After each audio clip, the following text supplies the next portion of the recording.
Dear friend, we are alive. The floor is yours. Thank you, Ms. Tahmina. Greetings, everyone, ladies and gentlemen, esteemed fellows, and global change makers. It's my pleasure to welcome you today's mentorship session on Foundation of Peace and Justice. We are honored to have with us an exceptional speaker whose commitment to liberty, human security, and youth leadership is both inspiring and impactful. Please join me in welcoming Sir Andrew, a dynamic peace and justice advocate, emerging leader, and a passionate voice for human security and sustainable development. Sir holds bachelor degrees in peace and conflict resolution, and he's currently advancing his academic journey with master's degree in human security and sustainable development. Sir Andrew serves as regional coordinator for communication and marketing with African Students for Liberty. And across the continent, he is also a fellow, recognition for young leaders like us that are dedicated to expanding human flourishing and freedom. Beyond these roles, Sir Andrew has been really active in leadership engagements with organizations such as the Impact Center in Zambia that reinforces commitment to peace building, justice, and development at the grassroots levels and systematic levels as well. So today, Sir Andrew joins us to explore how we can better understand SDG 16's, the peace, justice, and strong institution, as well as the justice systems that are all across the globe, as well as the local systems, and how each one of us can cultivate personal and community approaches to these essential pillars of sustainable goals development. So please give a warm welcome to Sir Andrew. Thank you so much, sir, for joining in, for giving us your time, especially to WAPG fellows. So the floor is yours. Thank you so much, sir. Okay, thank you so much. I'm glad for this opportunity to be able to share this knowledge that I have. Thank you, Women Ascension, and the rest of the staff members and facilitators.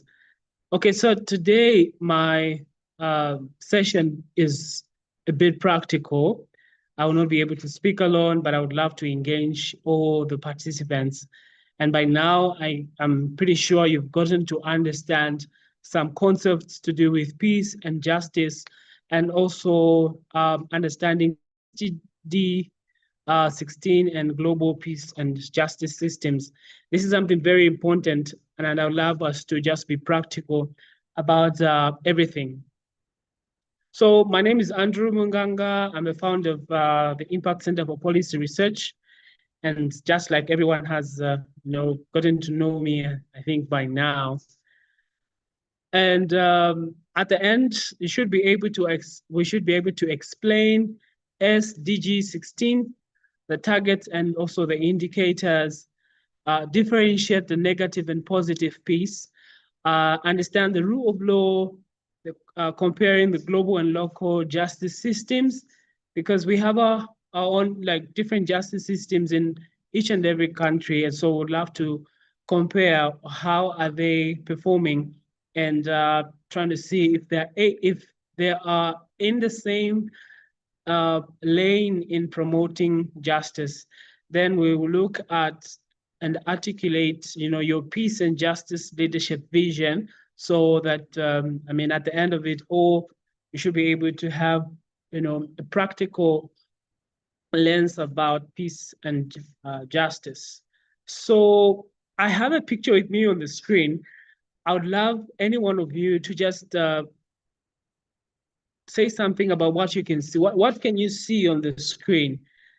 The screen is open for everyone, so you could just raise your hand and let us know what can you see on the screen. Anyone is free, you can raise your hand and then you'll be given a chance to speak.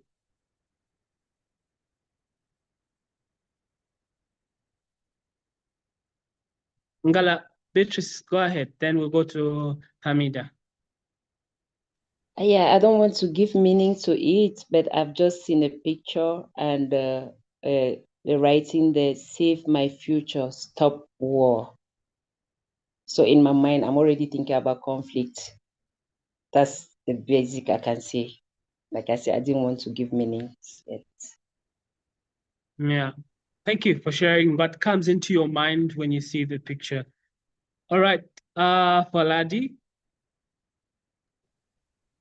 Okay, when I see this picture, I think that this is something that we cannot walk, and as we can see in this picture, all the people they just close their mouths and they just write down "Save my future, stop war." So I think that now in here, we can say peace is something that, and now we just want to uh, do some work and we cannot speak. We just want to by doing something bring peace, or we want peace. These are something that I can see in this picture also, because I'm in Afghanistan, and our people cannot just raise their voice and speak. We just can do like this work that I can see in this picture. Okay, interesting. Please confirm if you can hear me very well.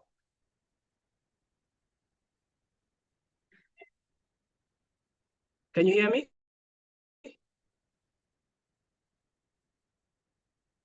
Hello? Yes, you are audible, sir. Okay, perfect. All right. Thank you for confirming. So I just wanted to be sure that you can hear me.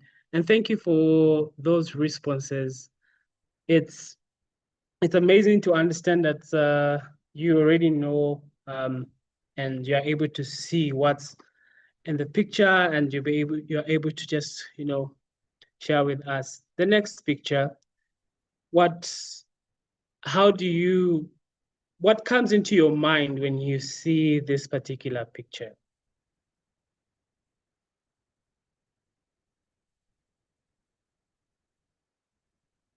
Or are you able to read what's on the picture? Beatrice. Okay, I happen to be from Cameroon, and I'm from the northwest region of Cameroon, where there is an ongoing conflict. When I see this picture, I remember a few years back, some children were killed in one of the communities. And recently, we also had that kind of killing in the same area. And we have been asking, what is the crime of these children? Even if we have the conflict, even if we have a war situation, are these children responsible for it? Again, when I look at this picture, I think about the future of these children. Yes, it's getting better a little, like schools are going in some areas, but I'm thinking about those children who are in other places that can't go to school. So where is their future? Yes, that's what is on my mind on this picture. Yeah. Thank you so much for sharing your experience as well. And I'm very glad that we are sharing our own experiences of what's happening in our different countries. Okay, let's hear from Foladi. Okay, when I see this picture, this child that in her hands it's written, "Oh, we need peace." I think about the children and girls in my country, Afghanistan. Peace for us and for children is not just absence of war. It means access to education, safety, dignity, and the freedom to dream about their future, especially for girls and women. For many girls, peace means the opportunity to learn without fear and to grow without limitations. This image reminds me that peace is about protecting hope and creating space for every child, especially for girls, to reach their full potential. And this small boy reminds all the children, and especially girls in my country, in my community, that are really need to peace, and always we and girls do like these works that the world can see us and look at our community. Thank you for Ladi. By the way, I don't own rights to these pictures. These pictures were gotten from different sites on the internet just to show and just to give you an overview of what we're going to talk about today. So thank you, Poladi, for explaining that.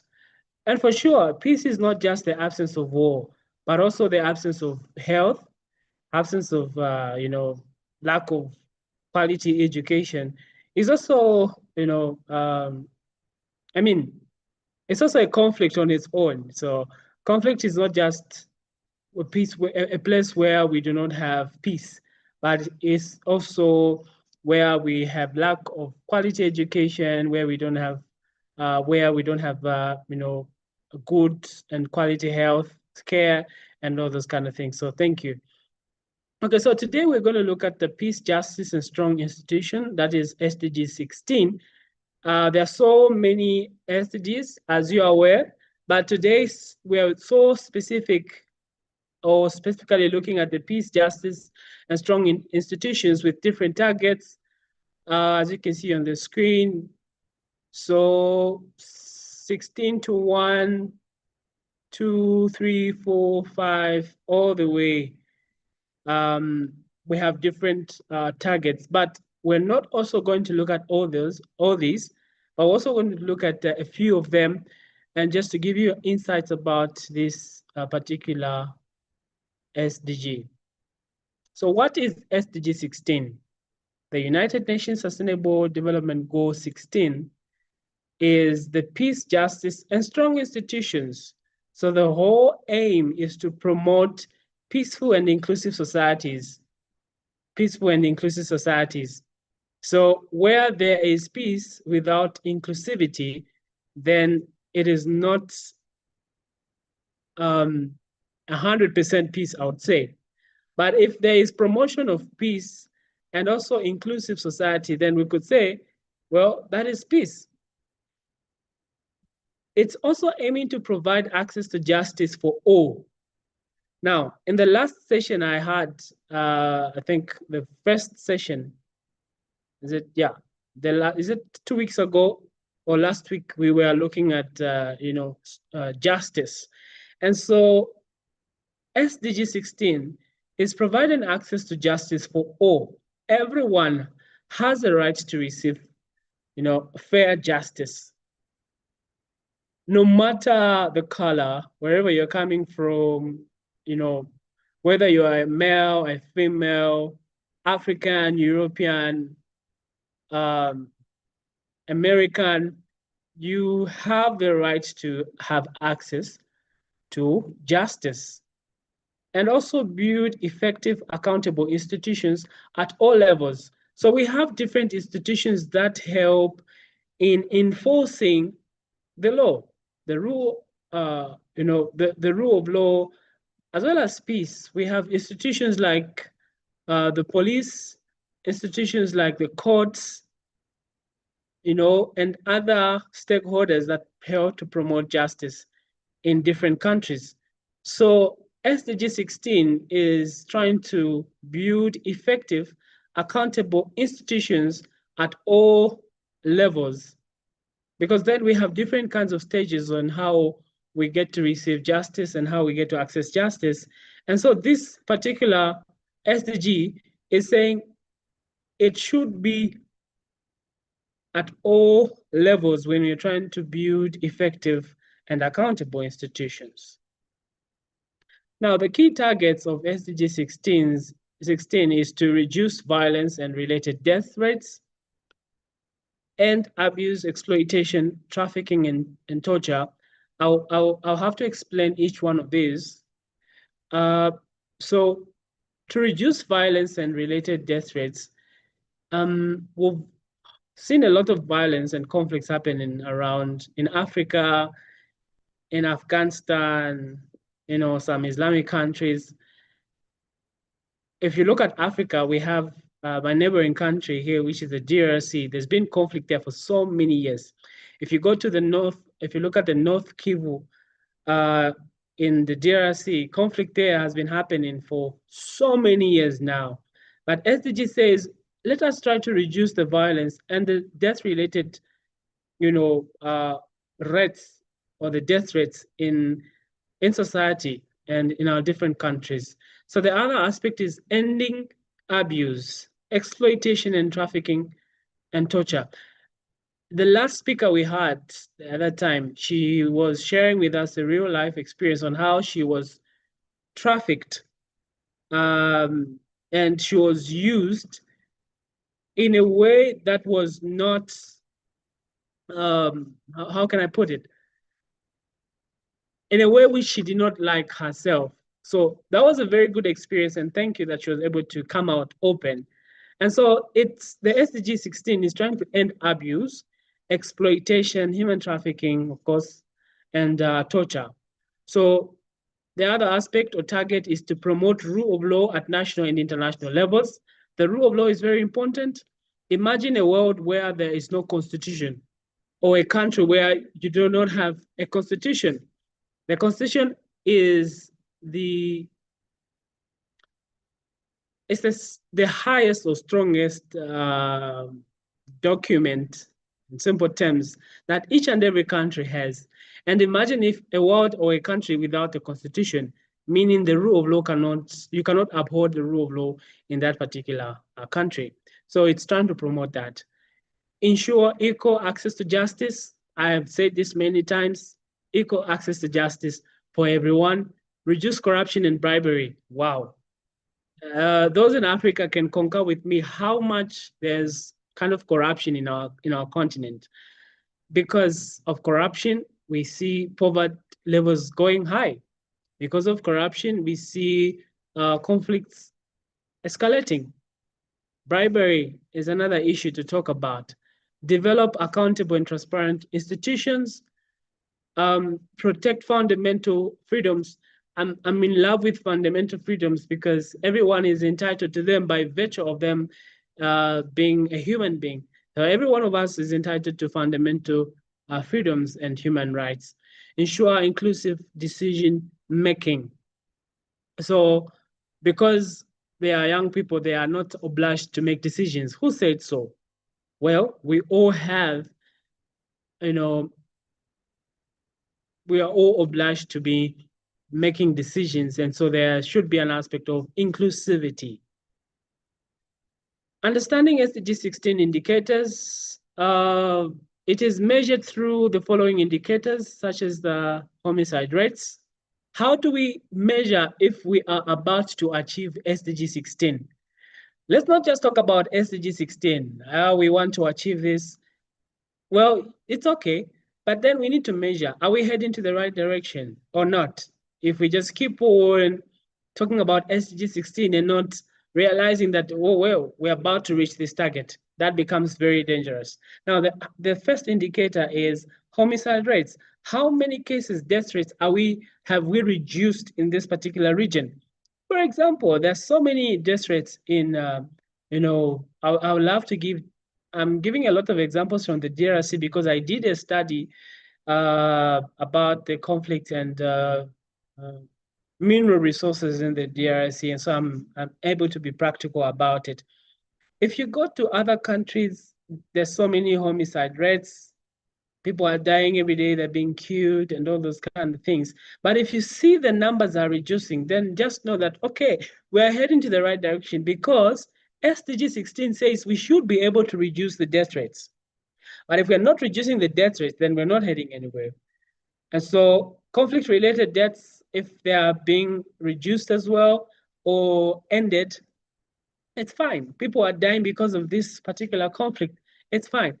People sometimes die because of hunger. It's not that a gun must be used or all those kind of things, but because there's conflict in a particular area, people are displaced. They run away for their lives and go in areas where there is no food. What happens at the end of the day? they get to die because of hunger. So those are conflict-related deaths. From proportion of unsentenced detainees, okay? Because we have people who are detained in prisons and they do not have access to justice.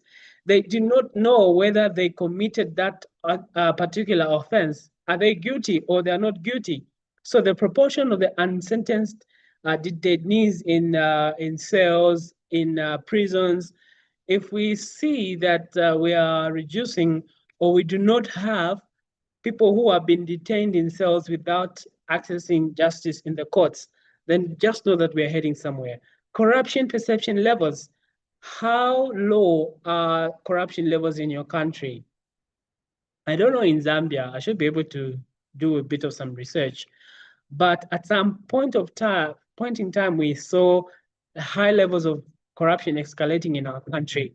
But because of the new law that came in, where people who have been found with assets, proceeds of crime, and all those kind of things have been arrested, and that has helped reduce levels of corruption in the country. So everyone now is getting scared of being involved in corruption. Access to public services like hospitals, educational centers like schools, okay? Access to public services like the police and all these other public services. In Zambia, when I remember at some point, there's a particular office I visited and they said, whoa, come, this is your office. This is a public office. So everyone should have access to that office without restrictions. Okay, any public or any citizen, the citizenry should have access to the public services because they are citizens of that particular country. Even if you're not a citizen of that particular country, and maybe you've moved to the next country because you were seeking asylum and all those kind of things, you have or you must have access to the public services. Why? Because you're a human being, unless you're an alien. Then representation in public institutions, very important. If we have an equal representation in public institutions, women rising to a particular level, men also rising to a particular level, that will be very strong. So why do these indicators matter? They help track progress and hold institutions accountable. Very important. What is peace? You guys have already talked about this, so I'll just run through quickly. So peace is more than the absence of war. Poladi talked about this. And we have two dimensions, that is negative peace and positive peace. If we had time, we would have gone through deep in negative and positive peace. Because some 2 years ago, we were at a workshop and we were talking about negative and positive peace. And the participants were quite, it was so difficult to differentiate the two things, but let's see how this is going to happen. Number one, the negative peace, which is the absence of violence or fear of violence, which is negative peace. And the positive peace is the presence of systems that sustain justice, equity, and stability. The first thing, which is the negative peace, or the first dimension, which is the negative peace, is where we do not have a society with, where there are rebels who are busy killing civilians, a society where there are the government themselves killing civilians, fighting, for minerals and all those kind of things. So that is the absence of that, which is negative peace. And positive peace is the absence or is the presence of systems that sustain justice. So positive peace is a system where people have access to healthcare services, people have access to quality education. Now, in Zambia, we have what is known as the free education policy.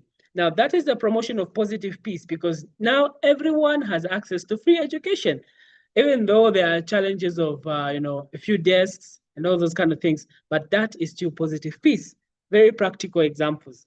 Now, the presence of systems that sustain justice, equity, and stability is positive peace. For me, I believe positive peace surpasses negative peace. Why? It is because when there is positive peace, the negative peace, which is the absence of violence and fear, is surpassed by positive peace. What am I saying?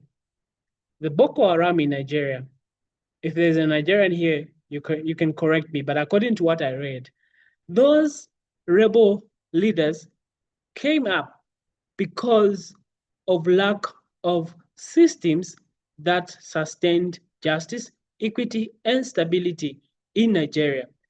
It was because there was a bit of some issues to say, okay, there is no equity. Why are these being favored? What about the Christians? It's going on up to now. If you are a current affairs person, you see some Nigerians in some areas are still fighting. There's this religion, or how do you call it? Religion conflict between the Christians and the Muslims. And I think Trump also, you know how Uncle Trump does his things. And so because of lack of these systems, we then see conflict. Okay, I have stressed this, the rule of law. Now, before I go into my my slide, does any one of you understand what the rule of law is? And maybe you can give an example.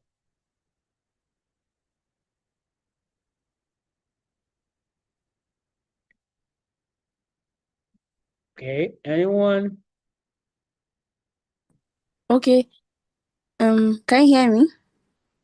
Yes, we can hear you, Shalom. Okay. Rule of law, I think it's a system in which everybody is under the law is supreme and everybody is under the law and nobody's above it. The law of the land governs everybody, and whenever you violate it, you're being punished regardless of your position or anything. Yes, sir. All right, thank you, Shalom, for sharing. So yeah, let me just check how much time I'm left with. Okay, cool. So absolutely. So on the screen, you can see the rule of law. Okay, yeah, Faiza, you can go ahead. I see your hand is up. Okay, as my perspective, the rule of law means that everyone is equal before the law.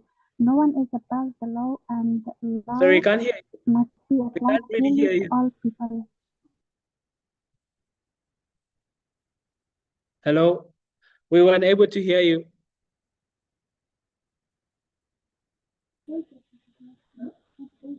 you hear me? Yes, but it looks like a bit far away from the mic, or maybe there's something in between your mouth and your mic, something. Okay, in my opinion, the rule of law means that everyone is equal before the law, or no one is above the law, and laws must be applied fairly to all people. Feel free to type in the chat box so we could have your response. We weren't able to hear you very well. But thank you for everyone. It takes courage to speak. But, you know, the rule of law, I think Shalom was able to explain that. But in addition to that, it's the principle that all individuals, institutions are subject to and accountable under the law. The rule of law, the master rule of law says no one is above the law. Okay? No one is above the law. That's the rule of law. Meaning, every one of us is accountable to whatever we do. And there are consequences. Okay? There are consequences if you do not abide to the law. So a well-functioning government, low levels of corruption, sound business environment, high human capital. So when we say high human capital, meaning there's quite a lot of employment, the employment rate going high, equitable resource distribution, free flow of information, good relations with neighbors. There's a social aspect here as well. Acceptance of rights of others. So where your right ends is where mine starts. So meaning you do not have the right to trend upon my right. So there's that aspect. So the rule of law is very important because it helps the government to function well. It helps the society to live in harmony and peace. There are low levels of corruption. So without rule of law, injustice and instability increases.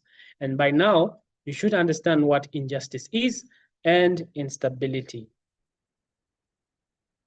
Global justice systems. Now, the principle that all individuals and institutions are subject to and accountable under the law.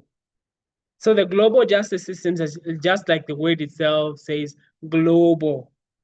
Okay, the global justice system is where the principle that all individuals and institutions are subject to and accountable under the law. Everyone, whether you are a government, you're a private sector, you are an opposition party, you are the United Nations, you are a think tank, whatever you are subject to and accountable under the law. Examples include international treaties. Of course, we have the human rights conventions, international courts. So if you know what the international treaties are and what they translate, you can type in the chat box, as well as the human rights conventions, the types of human rights, social, political, and all those kind of things in the international court. Very important. So for example, International Criminal Court, which prosecutes genocide, crimes against humanity, and the war crimes. We have political and international leaders who have been taken to the International Criminal Court, and many rebel leaders. One of them was the man, the rebel from DRC, who was attacking Rwanda and the DRC. He was taken to International Criminal Court. I think that should have been the first leader of the M23 rebel group in the eastern the Eastern Africa. Global systems promote accountability beyond national borders. So beyond our borders, national borders, not only in our countries, it is beyond. It's an international entity. But for the local justice systems, it means that we are looking at our national courts, the police service, our parliamentary oversight, the traditional leadership structures, community mediation systems, and so on. This is a local justice system. So these are the categories that fall under, or the local mechanisms that we have under the local justice systems. So the local systems actually help to shape everyday access to fairness and protection. For me, I respect them. I respect most the local justice systems because this is where we are. It's a society where we live. Okay, so this is my second last slide, but I wanted us to look at the personal peace and justice leadership statement, where you will develop a personal statement on your own, addressing what peace means to you, one, the injustice you care about or most about, your leadership values, and your commitment to strengthening institutions. So you can take a screenshot of that and be able to share with your leaders. You can share with Maheen, or actually you can share with Farheen, so that I'll be able to look at them. But the most important thing is that we would love you to share, what does peace mean to you? The injustice you care most about, your leadership values, and your commitment to strengthening these institutions. So we are all looking at the SDG 16. All these things we have looked at is the SDG 16, because everything is all about justice. It's all about peace, stronger institutions, very important. Another screenshot I would love you to take is, would you be able to identify the local conflict drivers? Like what really drives local conflict in your community? Examining institutional strengths and weaknesses. What are those strengths and weaknesses that you have identified in your community that are making your institutions weak? Access to justice gaps. Access to justice gaps, of course, or assess access to justice gaps and identify corruption risks. The last thing is to evaluate the youth inclusion. What's the goal? It is to connect the global SDG 16 targets to our local realities. Thank you very much for your attention. Please take screenshot. You can take a screenshot of this first output, share with the leaders. I'll be very glad to read some of the responses even after this call. They can be sent to me via WhatsApp or email so that it could be an interesting thing to learn from you. The other output, please take a screenshot of this, is the community SDG mapping. We want to see how are you able to measure the success of SDGs in your community. Thank you so much. I'm open to questions.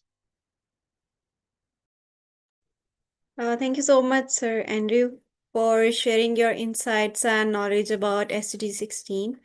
And yeah, I'm sure that fellows must have some questions to ask you regarding all of that. So yeah, Hamida, please, the floor is yours. You can ask your questions. Thank you so much, Mr. Andrew. It was very great. One question that I have is that what role can young leaders realistically play in advancing justice and transparency when policy level change seems beyond their control?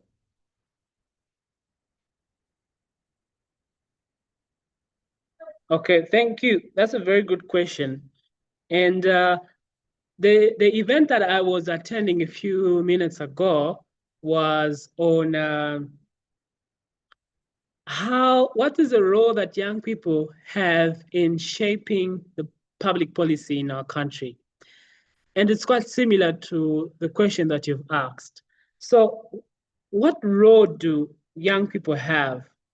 Number one is to be watchdogs. We should be able to be watchdogs for the institutions that are implementing or enforcing justice in our countries. How do we become watchdogs? Number one, begin to write articles, opinion articles. Because when you write an opinion article, you are able to express yourself as a young person to say, look, I'm not happy on how things are working in this area of justice. And these are my recommendations, and this is how we would love things to be done. That's one of the ways on how you can, those are one of the roles on the roles that you can play as a young person.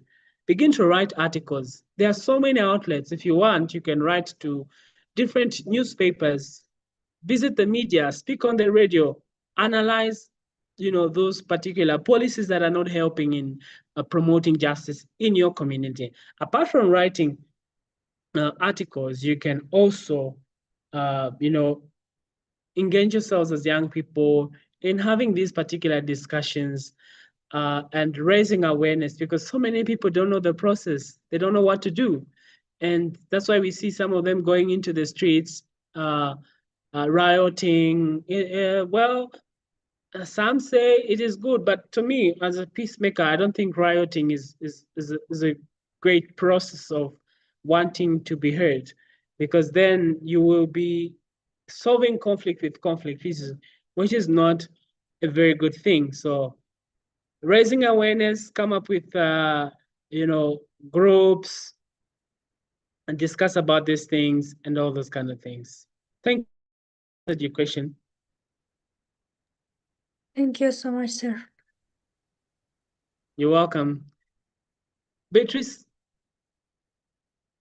Okay, I have this question too. So, what are the practical strategies that local actors can use to implement SDG 16 goals, especially in contexts where the state institutions are weak? Yeah. Okay, practical strategies to implement SDG goals. So remember those, let me just go to that slide. Okay. So remember those, the aspect of measuring if we are doing the right thing or not with SDGs. Okay, just give me a second. I want to go to that particular slide. Okay, so you are asking for the practical strategies. Now, these, before we go to the practical strategies, you need to also know to say this particular practical strategy that we're about to implement, is it answering the following questions? How do we reduce homicide rates? Or how do we reduce crime against humanity? How do we reduce conflict-related deaths? How do we, reduce corruption? Say zero corruption in our communities.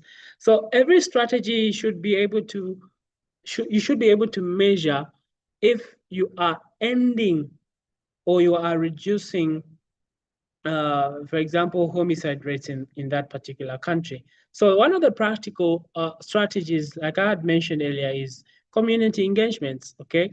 You can engage your community, come up with a group, because sometimes some solutions are within yourself. I may not offer a solution of what's happened in your country. It is you as an individual who's able to come up with those solutions.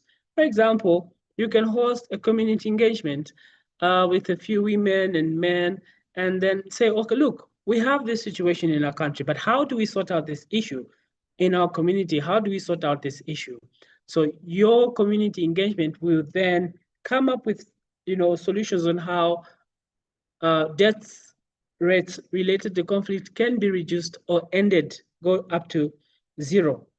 You can have zero corruption campaigns within campus. You can go online on Twitter, which is now known as X, campaign against corruption in your country.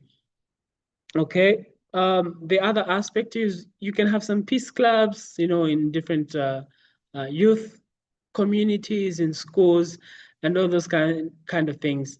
Now, access to justice. One of the roles of practical strategies is go and study law, understand the law as the law.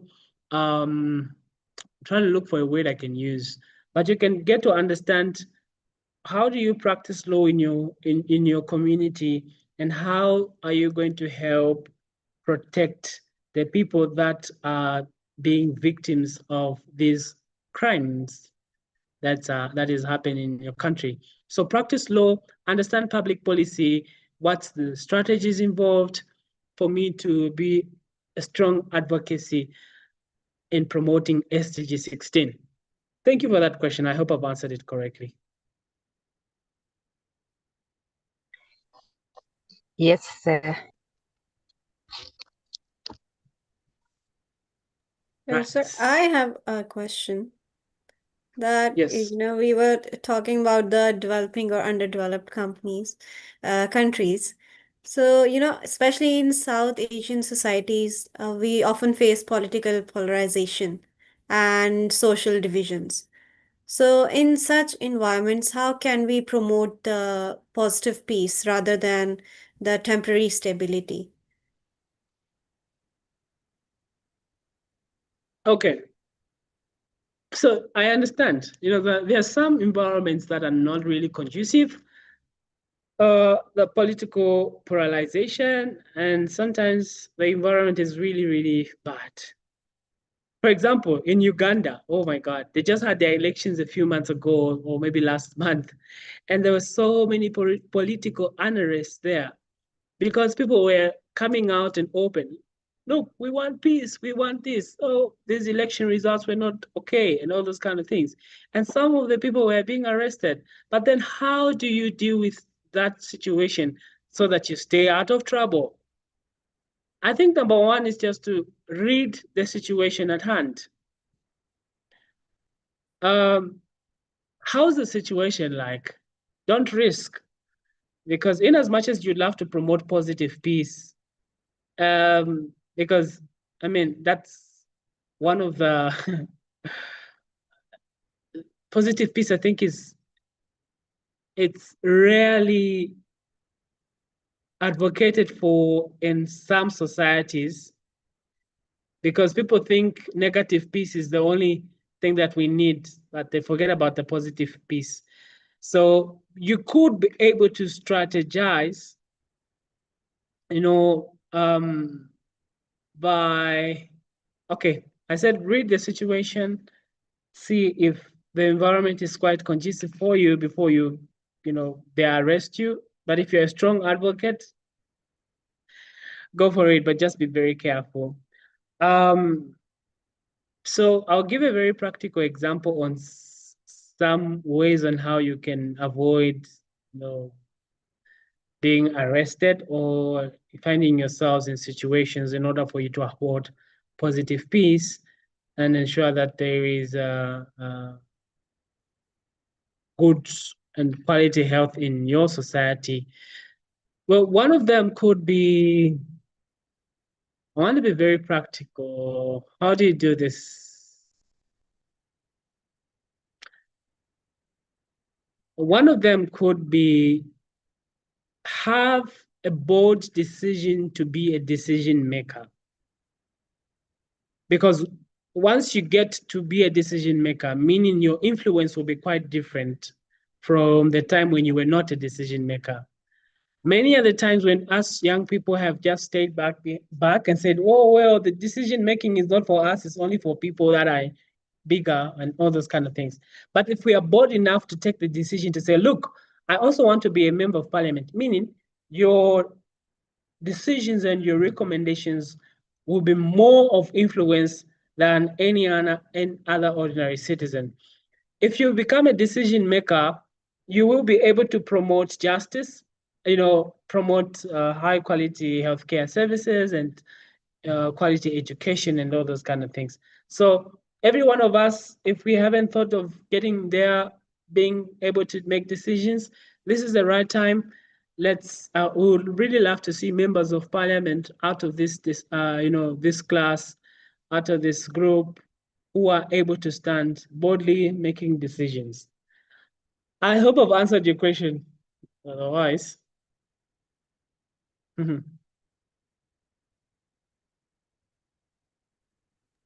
any other question? It definitely helped. Amazing, thank you. So Nazi has a question that what are the biggest obstacles for achieving SDG 16 globally? The biggest obstacle is corruption.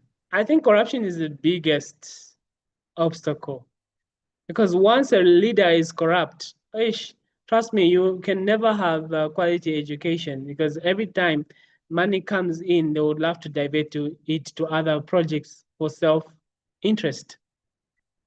That's a very big obstacle. For me, corruption is, I think, it kills everything. Corruption is bad. Another obstacle, of course, is lack of awareness. If people are not aware about the procedures, then it becomes a challenge and an obstacle in its own way. Another obstacle I would say is the high cost of living. Or, I'll give an example in Zambia. The cost of one wanting to stand as a member of parliament is very expensive. Very. It's very expensive. And so, but if you see that cost reducing in your country, take advantage of that. because you are the only one that can help promote SDG 16, and you'll be able to measure if you are achieving it or not. So those are the 3 obstacles I can mention for now. Thank you so much for that question. I really love the questions that you guys are asking. Very deep and engaging.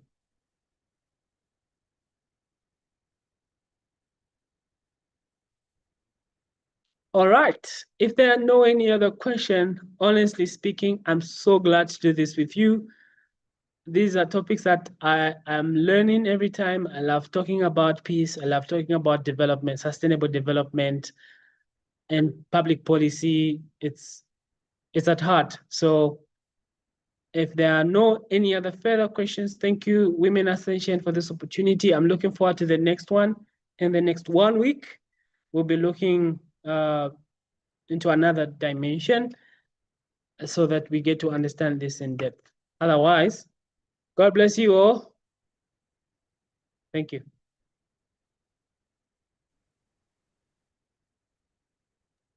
Thank you so much, sir, for your time, for your knowledge once again, for sharing it with us, especially with our department. And I am sure that our fellows have learned a lot, and we will definitely love to have you back for more sessions.